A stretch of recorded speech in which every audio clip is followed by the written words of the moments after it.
मेरी जिंदगी को बदल के रख दिया। और आज इसी स्टोरी की वजह से आज फारूक खान अपनी लाइफ को जी पा रहा है, आज अपनी लाइफ को सेट कर पा रहा है, और क्या पाया क्या नहीं पाया सब कुछ बताने वाला हूँ दोस्त। एक बहुत प्यारी स्टोरी है। एक बार की बात होती है, एक जंगल में एक क्या बोलते हैं बाज होता है और एक मुर्गी होती है। तो आपने देखा होगा जो बाज होता है, बाज हमेशा हिमालय की चोटियों पे अपना घोंसला बनाता है, ऊंचाई पे बनाता है, और मुर्गी जमीन में। मुर्गी कौन, जिसको बोलते हैं पक पक पक पका बोलते हैं ना, वो कहाँ बनाता है, जमीन के अंदर, मतलब जमीन में नीचे रेंगने वाला, क्योंकि रेंगने वाला पक्षी रहता है।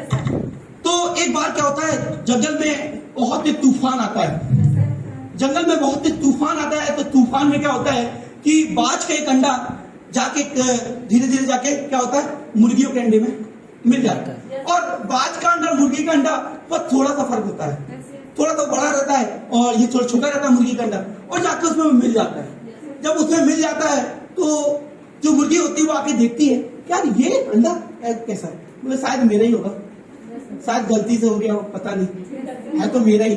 तो उस अंडे को देखती है और उस अंडे पे क्या करती है, सेकने लग जाती है, सहने लग जाती है, उसमें बैठ जाती है। 21 दिन तक सहती है। 21 दिन सहने के बाद उसमें से चूजे निकलते हैं, उसमें से बच्चे निकलते हैं, उसमें से मुर्गी का बच्चा निकलता है और उसमें एक बाज का बच्चा निकलता है। जब उसमें बाज का बच्चा निकलता है, तो जब बाज का बच्चा निकलता है तो मुर्गी के बच्चे उस बाज के बच्चे को देखते हैं, बोलते हैं यार ये कैसा भाई है हमारा। तो बोलते हैं मम्मी मम्मी ये कैसा भाई है, बोलते हैं बेटा ये तुम्हारा भाई है, ये तुम्हारा भाई है, ऊपर वाले ने इसको ऐसे ही बनाया, ये तुम्हारा भाई है। लेकिन वो रहता कैसा है, बाज की तरह, तो बाज का बच्चा तो अलग दिखाई देगा। बोलते तुम्हारा भाई है। तो मुर्गी के बच्चे जो होते हैं वो जैसे वो रेंगते हैं वैसे वो रेंगता है। अब माँ क्या करती है, उन सब बच्चों को लेके जाती है जंगल की तरफ, सबको लेके जाती है, चलो तुमको घुमा के आती हूँ। और सब चुनते चुनते जाते हैं, पक पक पक पका, पक पक पक पक पका, पक पक पक पक पका, और जाके ऐसे चुनते चले जाते हैं। एक एक गाने को खाते खाते जंगल में पहुंच जाते हैं। सारे बच्चे खेल रहे होते हैं, मस्ती कर रहे होते हैं। लेकिन जो बाज का बच्चा होता है वो देखता है आसमान में एक बाज उड़ रहा होता है। जब उसमें आसमान में बाज उड़ रहा होता है तो वो अपने भाई से कहता है, ए, ए, ए, ये कौन है, ये कौन उड़ रहा है, क्यों हम नहीं उड़ सकते ऐसे। बोलता नहीं, अपन मुर्गी है मुर्गी, अपन नहीं उड़ेगा, अपन मुर्गी है मुर्गी, अपन नहीं उड़ेगा। वो उड़ रहा है क्योंकि वो बाज है बाज, अपन नहीं उड़ेगा। लेकिन उसके अंदर क्या था, खून कौन सा था, ब्लड कौन सा था, बाज वाला। तो उसके अंदर चाह होती है कि यार मैं भी उड़ूं, मैं भी आसमान की राज करूं, मैं भी आसमान को देखूं। कुछ नहीं, धीरे धीरे कर वो अपने भाई से पूछता है, बहन से पूछता है, माँ से पूछता है, घर जाता है, माँ से पूछता है, माँ अपन उड़ क्यों नहीं सकते। बोले ना अपन मुर्गी है, अपन नहीं उड़ेगा, अपन मुर्गी है। कुछ नहीं। फिर दूसरे दिन वही होता है, दूसरे दिन देखता है, फिर देखता है क्योंकि खून तो उसके अंदर बाज वाला था। दूसरे दिन देखता है, 2 दिन 3 दिन 4 दिन करते करते महीने गुजर जाते हैं। एक दिन माँ से बोलता है, माँ एक बात बताओ, आप तो आज बता ही दो अपन उड़ क्यों नहीं सकते। तो माँ बोलती, बेटा अपन रेंगने के लिए पैदा हुए हैं, रेंगने के लिए, अपन रेंगने के लिए पैदा हुए, अपन उड़ने के लिए पैदा नहीं हुए हैं। जब माँ इससे ही बोलती है, बोलता माँ क्यों नहीं उड़ सकते, अपने पास भी पंख है, अपन भी उड़ सकता है, क्यों नहीं उड़ सकते। बोले नहीं, अपन उड़ेगा तो अपना पंख टूट जाएगा और अपन उड़ नहीं पाएगा। जब ये बात माँ उससे बोलती है तो बेटा सोचता है कि ठीक है माँ बोल रही है तो माँ तो सही है, क्योंकि कहते हैं आखिर माँ तो माँ होती है, सही बात है। बोले माँ बोल रही तो ये बात तो सच है कि अपन नहीं उड़ सकता। कुछ नहीं, एक दिन जंगल जा रहे होते तो आसमान में एक बाज, जो उड़ते हुए वही बाज उसको मुर्गियों के झुंड को देखता है। उसकी नजर मुर्गियों के जब झुंड में पड़ती है और देखता है उस मुर्गियों के झुंड में कि ये बच्चा ये क्या कर रहा है, ये बाज का बच्चा इन मुर्गी को झुंड में कर क्या रहा है। तो वो उड़ते उड़ते सीधा जमीन में आता है। जैसे जमीन में आता है उसके पास रुक जाता है। पास रुका तो सारे मुर्गी के बच्चे क्या होते हैं, भाग जाते हैं। लेकिन वो बाज का बच्चा नहीं भागता, क्योंकि खून कौन सा था, बाज वाला। लेकिन वो नहीं भागता। अब जब वो नहीं भागता तो बोलता है, क्या कर रहा है तू इधर क्या कर रहा है तू। बोले मैं अपने भाई के साथ घूम रहा हूँ। बोले तेरा भाई है, अबे तू भाई नहीं है, तेरा ये मुर्गी है, तू इनके साथ क्या कर रहा है। बोले नहीं, ये अपना भाई है, ये अपनी बहन है, अपन इनके साथ घूम रहा है। बोले मैं पागल हो गया क्या बे, ये तेरा भाई नहीं है, तू बाज है। बोले नहीं, मैं बाज नहीं हूँ, मैंने मम्मा से पूछा था, वो बोले तू मुर्गी है, अपन मुर्गी, अपन बाज नहीं है। बोलते यार कैसा पागल है? बोले तू बाज है? बोले नहीं नहीं, अपन बाज नहीं है। और बोलता है क्या तू उड़ना चाहता है? पहले से सोचता था हाँ मैं उड़ना चाहता हूँ। बोले उड़ना चाहता है? बोले हाँ उड़ना चाहता हूँ। बोलते नहीं, लेकिन मम्मा कहती है उड़ेगा तो पंख टूट जाएगा, अगर उड़ेगा तो पंख टूट जाएगा, मुझे नहीं उड़ना, मेरे को तो घर जाना है। और भाग जाता है, भाग के जाता है, बोलता है मम्मा मम्मा मेरे को एक बाज आया मेरे को पकड़ने के लिए, मेरे से बोलता है तू उड़ सकता है, ये कर सकता है। बोले पागल है क्या? पागल है क्या? तू मत उड़ना, उसके चक्कर में मत रहना, वरना मारा जाएगा, वरना तेरे पंख टूट जाएंगे, तेरा सत्यानाश हो जाएगा, तू मत उड़ना उसके साथ में। कुछ नहीं, सोचता है सही बात है, मम्मा बोल रही है, गलत नहीं है। दूसरे दिन फिर जाता है, फिर वो आ जाता है, बाज उसको देखता है, फिर उसके पास आता है। बाज बोलता है बे क्यों बता, तेरे को उड़ना है? बोले हाँ मेरे को उड़ना है। बोले नहीं, मम्मा कहती है पंख टूट जाएगा। बोले एक बात बता, तू जमीन में रहता है? बोले हाँ। बोले जमीन में तो रह ही रहा है ना, कभी ट्राई किया उड़ने का? उड़ने का जैसे आज आपको सेमिनार में बुलाया गया, आज आपको बताया जा रहा है, आज आपको समझाया जा रहा है कि आपको बोला जा रहा है यस आप कर सकते हो, यू कैन डू इट, आप कर सकते हो, आपको बताया जा रहा है। ऐसे ही वो आपको समझा रहा था, बोलता है यार तू कर सकता है, तेरे अंदर दम है। बोले नहीं, पंख टूट जाएगा। बोले एक बात बता, पंखी तो टूटेगा और तो कुछ नहीं होगा, पंखी तो टूटेगा ना, ज्यादा से ज्यादा क्या होगा, पंख टूटेगा, लाचार हो जाएगा, मरेगा तो नहीं ना, वैसे तू रहेगा। अगर सोच उड़ गया तो आसमान में राज करेगा, वरना तो जमीन में रह गिरा है। मतलब ठीक है मुझे उड़ना है। क्या करता है, उसको पकड़ता है और लेके जाता है हिमालय की ऊंचाई पे लेके जाता है और उससे बोलता है चल उड़, जैसे आज आपको बताया जा रहा है, जैसे आपके सेमिनार में समझाया जा रहा है, उड़ के देख। बोले नहीं, इतनी नीचे करूंगा मर जाऊंगा। बोले उड़ना है ना, उड़ना है, नहीं तो फिर सोच सिर्फ 3 महीने की जिंदगी मिलती है मुर्गी को, और 140 किलो में बिक जाता है, 140 रुपए किलो में बिक जाता है। कौन सी लाइफ चाहता है, आसमान में राज करने वाली या 140 रुपए में बिकने वाली? बोले नहीं, अपने को उड़ना है। बोले उड़ना ट्राई कर। और वो क्या करता है, उसको धक्का दे देता है, उसको धक्का देते जाता है, गिरता है, नीचे चला जाता है, नीचे जाता। जैसे वो गिरने वाला होता है, बोलता है अब तो मरने वाला हूं, ऊपर से वापस लगाता है पंख खोल, और जैसे ही पंख खोलता है और पंख जैसे ही फैलाता है और दोस्त वो आसमान में उड़ जाता है, दोस्त आसमान में उड़ जाता है, और वो आसमान में राज करने लग जाता है। तो दोस्त अगर सोचो, अगर गिर जाता तो ज्यादा से ज्यादा क्या होता, पंख ही टूटते ना, मर तो नहीं जाता। मरना तो 3 महीने बाद भी था 140 रुपए में, मरना तो था ना। सोचो आसमान में राज कर गया।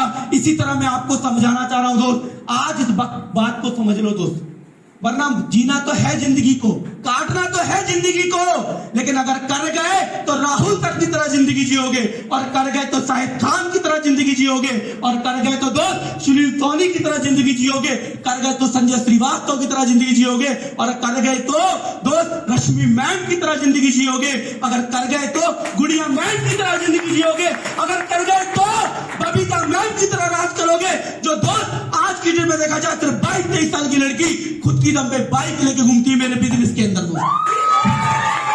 और बात करूं रश्मि मैम की, तो दोस्त आज सिर्फ 24 साल 25 साल की एज है, बंदी की मैरिज नहीं हुई है दोस्त, महीने का 80 से 85 हजार रुपए कमाती है इस बिजनेस के अंदर। कर गए तो आज मेरे बिजनेस के अंदर गुड़िया मैम है, जो अपने भाई के साथ मिलकर कदम से कदम मिलाकर भाई के तो सपने पूरे कर रही है और खुद के भी सपने पूरे करती है। आज स्कूटी से घूमती है छतरपुर डिस्ट्रिक्ट के अंदर, स्कूटी से। कहते हैं माँ बाप की हड्डी पे तो दुनिया कबड्डी खेलती है, अरे मजा तो तब है हड्डी अपनी हो, कबड्डी माँ बाप की हो।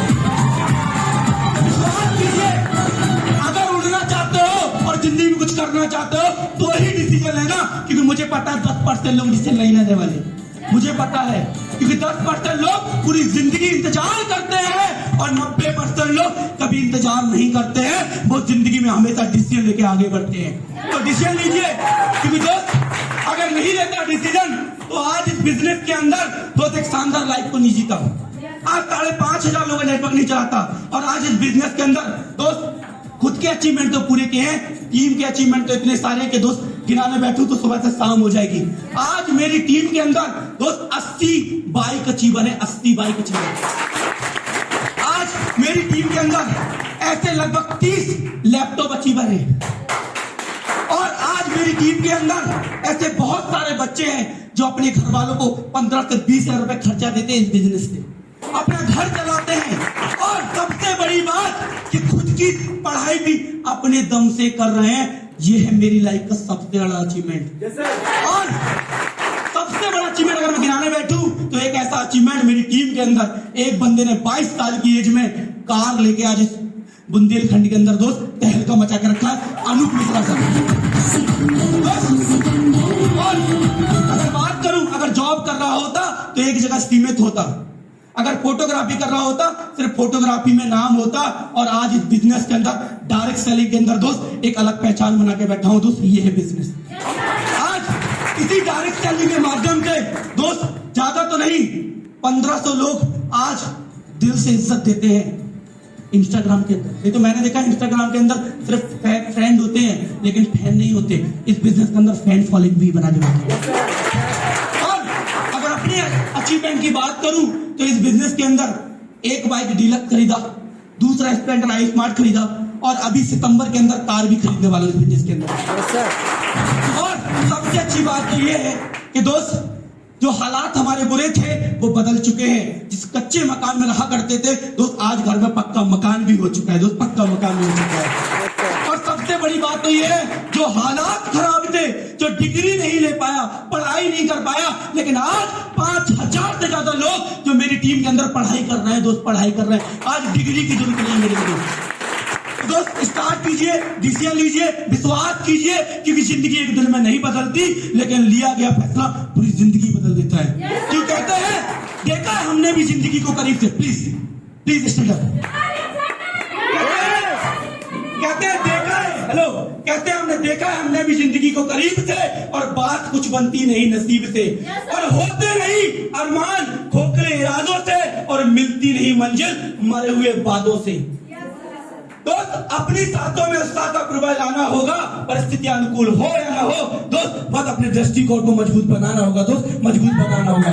तो wish you all the best, wish you all the best and thanks to all जो आपने इतना सम्मान दिया, इतना इज्जत दिया, बातें में मजा आ गया। मैं थैंक करना चाहूंगा फ्रंट लीडर का, मिस्टर राहुल सर का, मोहित सर का, नीरज सर का, गुंता मैम का, सीमा मैम का, मोनिका मैम का, और भी तमाम फ्रंट लाइन के जो लीडर हैं उन सब का तहे दिल से शुक्रिया करना चाहूंगा और झुककर सलाम करना चाहूंगा कि वाकई में दोस्त हमने तो ये शुरुआत की है, हमने तो ये शुरुआत की है। अभी तो अंत नहीं, अभी तो अनंत बाकी है। अभी अंत नहीं, अभी तो अनंत बाकी है। बस तुम साथ दो दोस्त, इतना याद रखना, सिर्फ पाताल कोठी नहीं, तुम्हारा भी झंडा, तुम्हारा भी परचम हम हिंदुस्तान के अंदर लहराएंगे दोस्त, हिंदुस्तान के। तैयार है? तैयार है? मेरे साथ कुछ लाइनों के साथ बोलना चाहेंगे? लेकिन लाइन से बोलने से पहले मैं अपनी फेवरेट लाइन बोलना चाहूँ जो हमेशा बोलता हूँ स्टेज से उतरते समय, कि मैं बुलंद हौसला था, मैं बुलंद हौसला था, मंजिल से मेरी यारी है। मैं बुलंद हौसला था, मंजिल से मेरी यारी है। अरे अभी तो नापे हैं सफर के कुछ ही पन्ने, अभी तो सिर्फ जुनार के आए हैं, अभी तो सिर्फ पराशी आए हैं, अभी तो छिंदवाड़ा आए हैं, अभी तो बैतूल आए हैं, मतलब अभी तो नापे सफर के कुछ ही पन्ने। गुंदा मैम, सीमा मैम, नीरज सर, अभी तो नापे सफर के कुछ ही पन्ने। अरे अभी तो एम्पायर के साथ सिर्फ पाताल कोठी नहीं, पूरे हिंदुस्तान के अंदर दोस्त इतिहास लिखने की तैयारी है।